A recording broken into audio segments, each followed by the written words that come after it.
എടി നീ ഒറ്റയാണ് എന്റെ ജീവിതം ഇങ്ങനെ പോയി നിനക്കറിയാവോ? എന്തോ രണ്ടൂടെ കടന്ന് ബഹളം വെക്കുന്നേ? അമ്മ ഇത്രയും നാളായിട്ട് എന്റെ ലൈഫിൽ ഒരു അച്ചടക്കം ഇല്ലാത്ത ഞാനുള്ള അമ്മേ. നാളെ പുതുവർഷമല്ലയോ, ഒരു മനുഷ്യൻ എങ്ങനെ മാറാൻ പറ്റും ഞാൻ കാണിച്ചു തരാമേ. ഓഹോ അത്രയ്ക്ക് എങ്കിൽ ഞാനും കാണിച്ചു തരാം. ഹലോ ജിമ്മല്ലേ? അതെ ജിമ്മാണ്.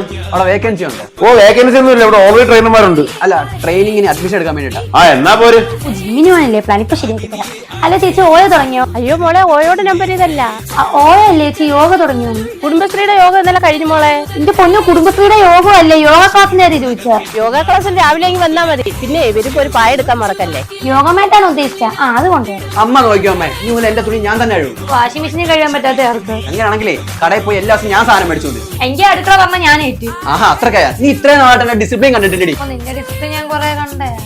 എല്ലാ പുതുവർഷത്തിലും ഞാനിത് കേൾക്കുന്നതാ. ആദ്യം ചെയ്ത് കാണീര്. ആമ്പിളായ തീരുമാനം എടുത്താലേ അത് തീരുമാനിച്ചതാ. നിന്നെയൊക്കെ കൊണ്ട് തീരുമാനം എടുക്കാനല്ലേ കൊള്ളാം, അത് പ്രവർത്തിച്ചാണെങ്കിൽ ഞങ്ങൾ പെൺപിള്ളേർ വേണം. എന്നാ കാടി. ആ കാണാടാ.